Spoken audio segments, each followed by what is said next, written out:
I want to start off by saying I do believe Holyoke has had, if not one of, or if not the best, one of the best open, transparent processes for all of the ARPA funds that are being distributed in this area.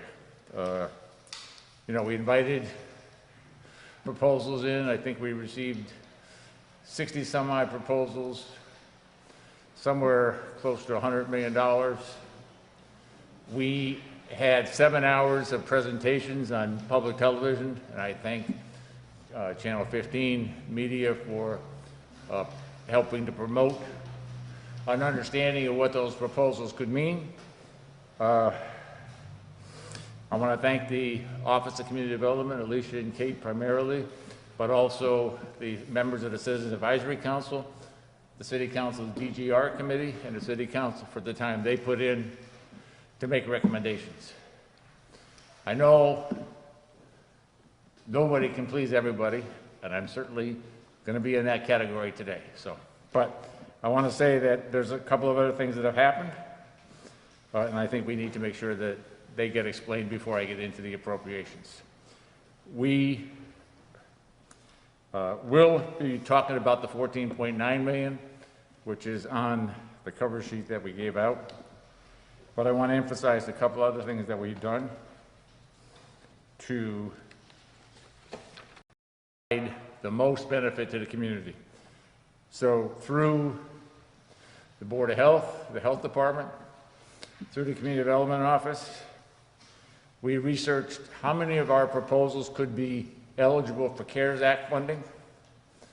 And because of that, we are able to take 5 of the proposals and distribute $147,869 to these programs. So the Community Roots, which is a veterans lunch program at St. Paul's Church, will be getting $10,000. The Holyoke Veterans Office, Veterans Transportation, will be now getting $30,000. The Holyoke Public Library, laptop lending and outdoor Wi-Fi hotspot, will be getting $43,689, and these are all on the very last page, just in case. Providence Ministries for the Needy, we're looking to get them a new refrigerated mobile food truck for $50,000.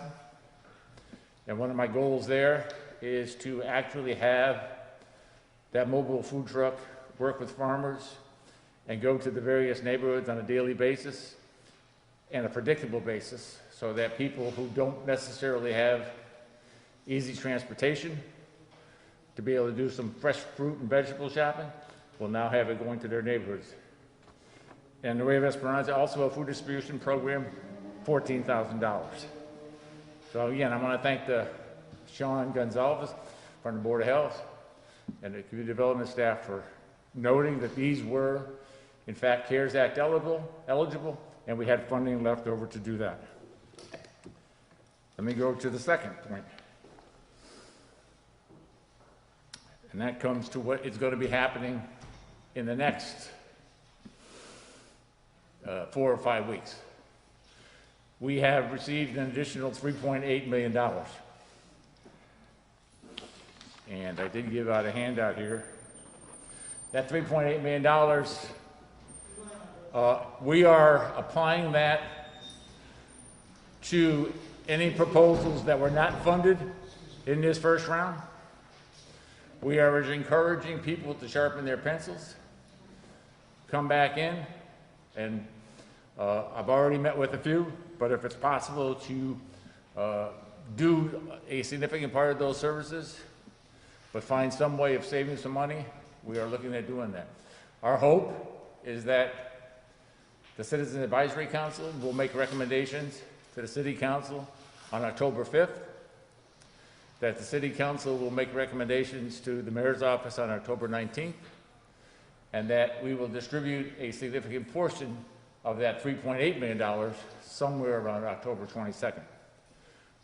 One of my thoughts on that is that there I will try to leave a little balance to deal with emergencies that might come up, different crises, unfortunately, potentially health crises that might come up, so that we can be prepared to handle that in the coming months. That will obviously go to the new mayor in November, but my hope is that we can get as many things done as possible. For those of you not getting funding today, this does not mean I do not think you're worthy of getting funding. It is that I'm trying to get the biggest impact on the greatest number of issues as possible. It also means that you are seriously under consideration for the next round. So please be aware of that. And I encourage you, if you can sharpen your pencils and meet with me, my door is always open. And I've already met with a few, and I would love to be able to say to more of you, yep, we can do that. We should be able to do this. This is still a great benefit that you're providing, and we can now provide more across the board because of your ability to fine-tune your program. One last thing before I get into the actual appropriations that we made today. We are also looking at emergency workers' pay. We will have a letter that's going to be going out explaining what we're looking at, getting a listing of employees that might be eligible. There is a salary criteria, which we have researched, and we feel pretty comfortable that that's it. Right now, there is no money that's been appropriated in that line, but it will be under consideration as we review employee records to see how many qualify in terms of salary and in terms of what specifically they were doing. So all of those things are happening, and hopefully we're doing pretty well with them. So let me get now into the 14.9. Basically, as I reviewed the proposals and knowing there was this additional 3.8 million, which I will tell you changed my initial thoughts to be able to do more things with that additional money coming in and to spread it out into more different areas. But with that said, the areas that I emphasized in this first round: housing, infrastructure, health, and economic development. I'm going to start with housing. Basically, I have allocated for new housing 3 different organizations. Springfield Habitat for Humanity will be able to complete a house that they've started and have been underfunded for on Jackson and Chestnut Street, and build an additional home on Chestnut Street. What that will do is solidify that corner in terms of the neighborhood, in terms of tax investment, in terms of opportunity for low and moderate income people to have home equity. And I think that's something we need to do a lot more in this city. I've also funded $355,000 to one Holyoke development for 2 duplex units. Same idea. We have home ownership. In this case, we also have a rental unit, which helps that low or moderate income homeowner be able to make sure they can meet their expenses. Also increases our property taxes.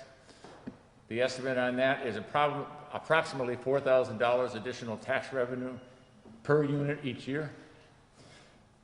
I have already asked one Holyoke for one of those units to go on a lot on Walnut Street, which is between Hampshire and Sargent, which is an area we've had some concerns in terms of activity, and I think the home ownership can help solidify that corner. In addition to that, one Holyoke is already now getting into the modernization of a home they transferred from the Yankee Peddler about 1.5 years ago.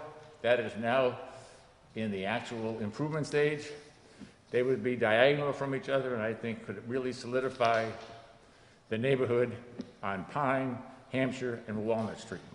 I've also just met and talked about potentially another one on Dwight or Suffolk. I'm looking to make neighborhoods more safe and more solid with community investment.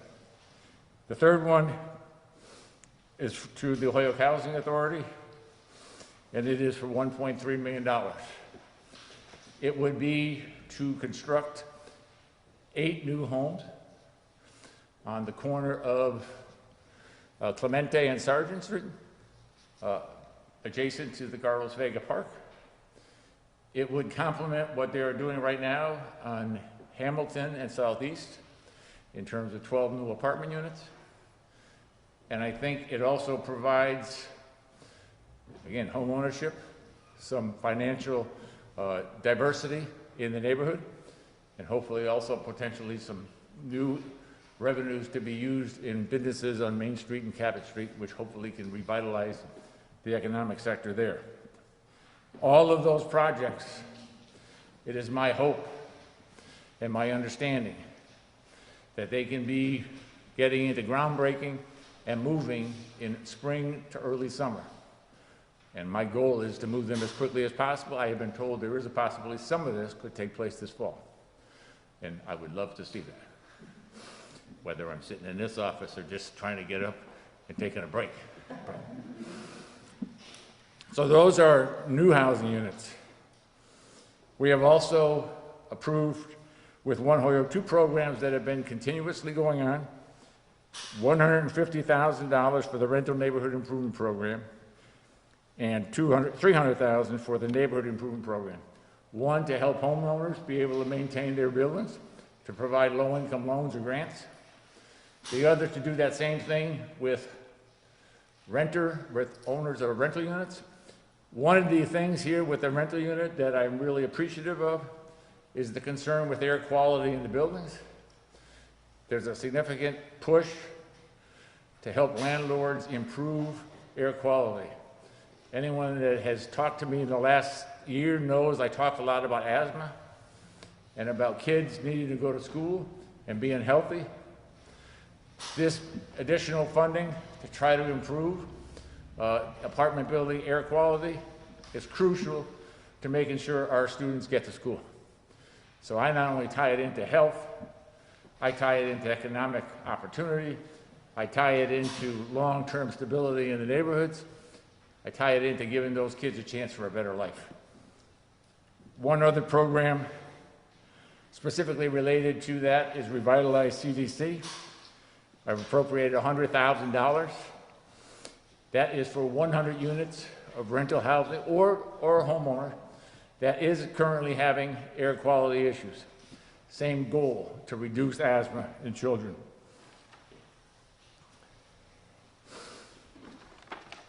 I want to touch base on, while it's a housing issue in terms of people living there, it's not a housing issue in terms of construction, but I do want to indicate, and I just got to get the right page, that I have funded Valley Opportunity Council in terms of rental assistance.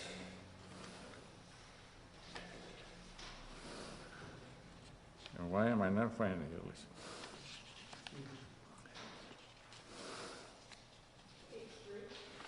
Okay, that's why. Valley Opportunity Council with rent and mortgage assistance in the amount of $195,607. They've got a reputation already of doing a good job at that, and I want to continue to make sure we provide that program. I hope we don't have to use it to any great extent. I would love to have nobody having to be evicted or nobody trying to be evicted, but that's not the reality. So we want to be prepared for that as much as we can. So those primarily are the housing. In terms of infrastructure, the first and most significant part of the infrastructure relates to $4 million to be used in a variety of city buildings, including City Hall Annex, our municipal exhibit hall with the Children's Museum and the Volleyball Hall of Fame, the DPW, the police, the fire stations. We need to make significant repairs, significant improvements. And so it's $4 million. A significant portion of that is air quality. I can tell you we are talking about smoke alarms, fire alarms, roof replacements, variety of other things. Replacing carpeting. There's been carpeting for 40, 50, 60 years. And just with the pandemic, if we learned anything else, we got to improve the air quality. We got to improve our ventilations. We got to stop having, as the courthouse in Springfield will attest, mold and mildew. We got to take care of those kind of things. That is $4 million, and it is certainly something that is not only for the employees, but also for the visitors that come to receive services in the city. I have also appropriated $60,243 for a new generator at Fire Station 6 on Homestead Avenue, right, Chief? Again, we want to make sure that if we got a public safety call, we're in the best position we can be to answer it and provide a safe and effective service. Two other major infrastructure areas that I want to talk about, and they relate to sewer and water. And I guess it's on page 6. So on page 6, under the Department of Public Works, the Springdale Pond sewer separation, $675,000. It was not something that was recommended by a whole lot, but let me just tell you two things. Number one, by cleaning that up, we reduce the cost of our transfer into the wastewater treatment plant as it is now, and we reduce the cost of future capital improvements. So it does two things. It helps us in the immediate future, but it also helps us to keep long-term capital costs down. And therefore, I think it's something we need to take care of. It was not in the original bond, but I think it's something we got to do. The second part of that is the sewer system rehab. When we did community development this past summer, we put $200,000. We are putting $2 million in this time. Why? Because number one, we have concern that with our aging sewer and water lines, that if we don't do something, we're going to have other street cave-ins. We're going to have people endangered. We're going to have someone lose their life. So our goal is to get an inspection of as many of those units as possible, to provide capital improvements so that we start replacing the worst and start making sure that all of our sewer and water lines and our streets are as up to date as we can make them. Long term, the expectation is there's going to be another $10 or $15 million. But for now, $2 million gets us started. We think we can take care of some of the older units, some of the structures that have been in the ground for 120, 150 years. So those are all part of the sewer system. The last one is the water line replacement on page 7. And we're doing $2 million out of the $4,794,000 request. In terms, and I know there are people that are criticizing that I'm not putting enough in there, that I'm not saving enough for ratepayers, but even if I funded the entire thing, I've been told that it's only about a $27 saving for the average home. So I'm making it a $12 saving for the average home.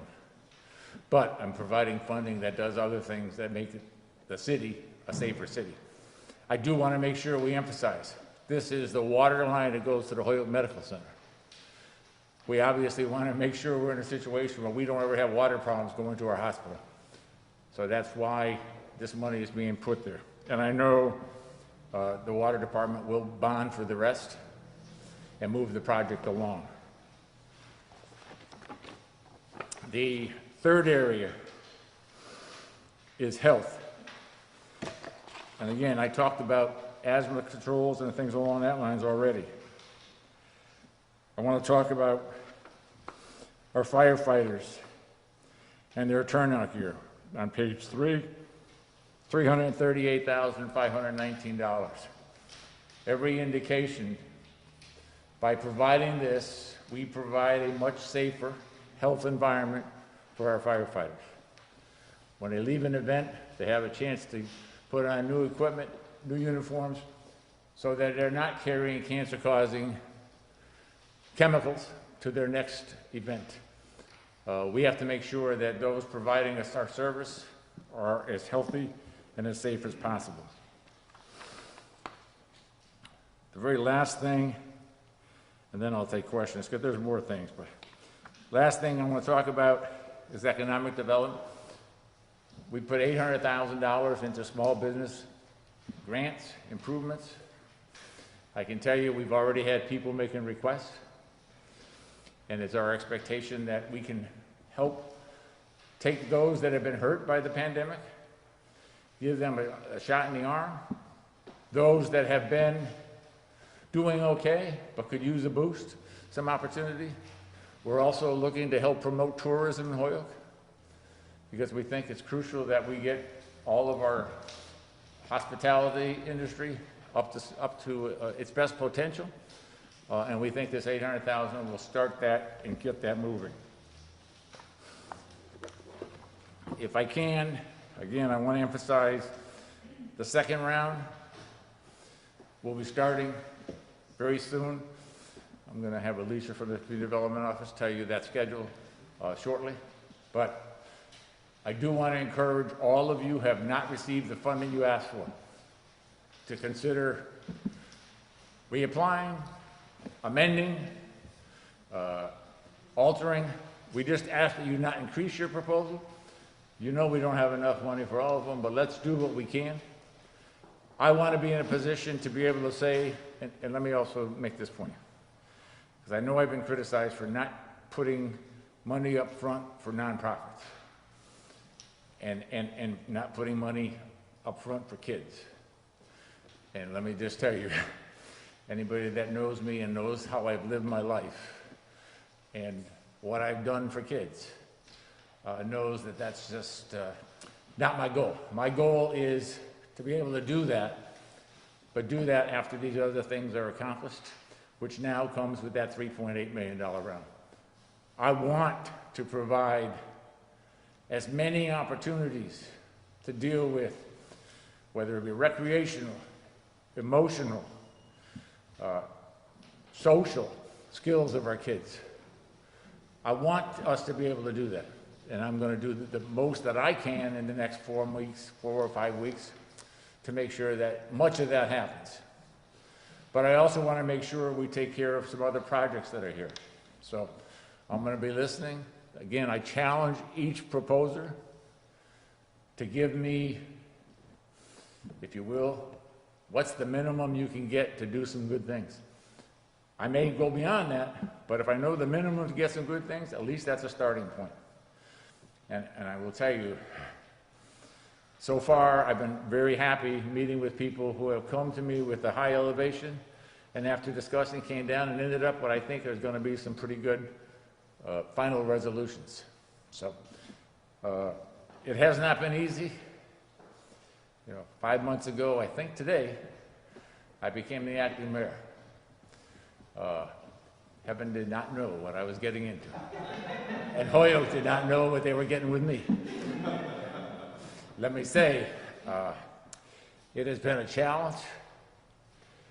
It has been an honor. And I'm trying to do my best. And I know I can't please everybody, but I am trying to do what I think is best for this city and for every single person of every single ilk, rich, poor, young, old, black, white, brown, male, female, of any persuasion. My goal is to make this community one community and the best community that it can be. I'll take any questions. Yes. Mayor, I'm sorry for coming late. If there was an overriding headline to who's getting money, what are the values of Holyoke being seen in this decision-making? To me, two things are, obviously we're taking care of things that we have to take care of. like I talked about the sewer lines and the safety issues. I think we need to revitalize our neighborhoods. I think tied into the ARPA money is trying to revitalize neighborhoods. That includes health. I do not believe in I grew up in South Holyoke. I grew up on a 4th floor apartment building. And when I was 7 years old, we moved to another 4th floor apartment building. I know what it's like to live in density. I'm not saying that's wrong, but I'm saying we've learned that fresh air is better when you don't have so many people clustered together.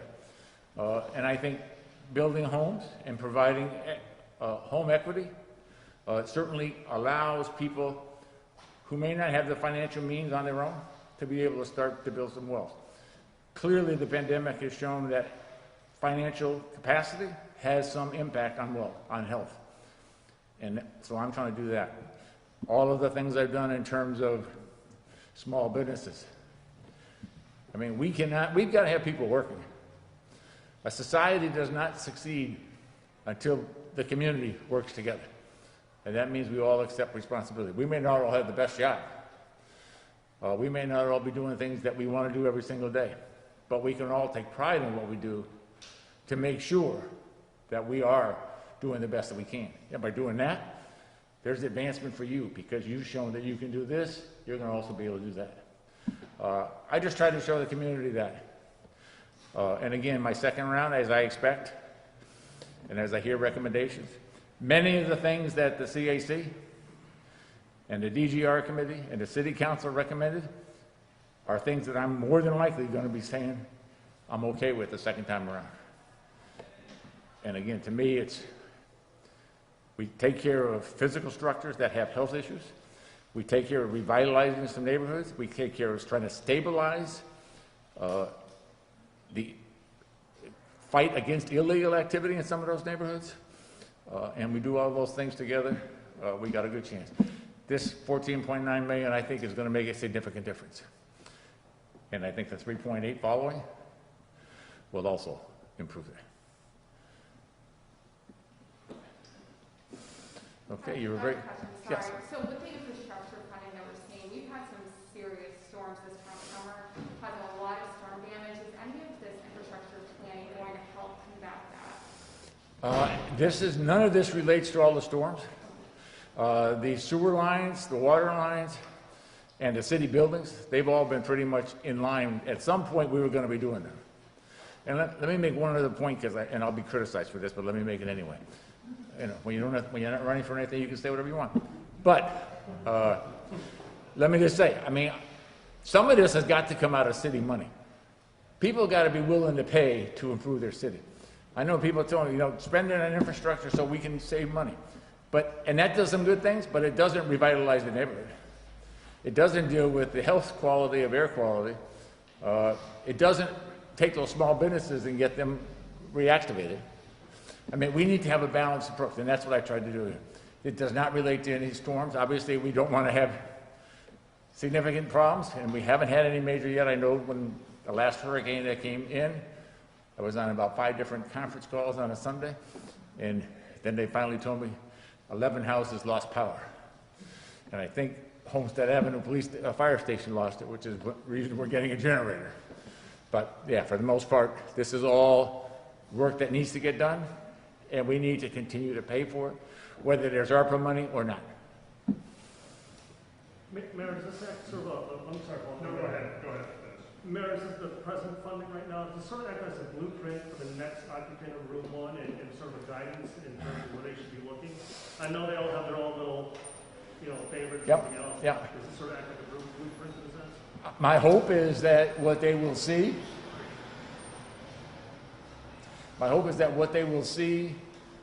from this funding is that there are a lot of good things that have happened in Holyoke when they get into the next appropriation line next June or next July. And if they do that, if they say, you know what, we did this, we had our questions about this, but look, that investment has created this other investment, which has created jobs or created new homes or created a better environment for kids to grow up in. I mean, everyone's going to have their own judgment. I'm very comfortable.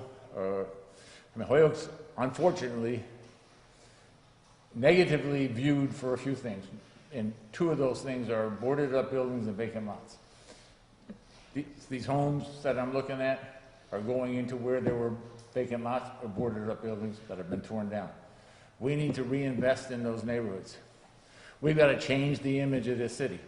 We're far better than the picture people get when they come by. I mean, and we got to make sure that we do that. And it's an investment not just in that section, it's an investment for the whole community. Because if the image of the community is better, it's better for all of us. Whether it's property values and you're looking to sell, and I'd rather have people like their property values and want to stay. But, you know, all those kind of things. The next mayor, whoever they might be, is certainly going to be able to make their own choice. What I've done is try to make a choice that I think makes the most difference, long-term and short-term, and also provides additional opportunities in the future to correct some of the problems that we have. And believe me, we can correct them, but we got to do it together. I know you had a question. Yeah, there were several municipalities, Springfield, Albany, New York, just to name two off the top of the head, announced right off the bat that they would provide premium pay out of the ARPA funds to their city employees who had to work during the pandemic, who were out with the public, putting themselves at risk. What are your thoughts about premium pay? Do you expect that that's going to be in the second round? Premium. Let me start with premium pay versus just. I'm going to leave the premium out. Well, they call it premium pay. Yeah. The ARPA language is called premium pay. Well, I know there are several criteria. Number one is income levels. So everything, as we reviewed all of this, one of the things is income levels. And Alicia, can you give me what that is? It 56? It's about $56,000. So any of our employees making above that are ineligible according to the ARPA protocol. We're reviewing it. We're still trying to verify what's going on.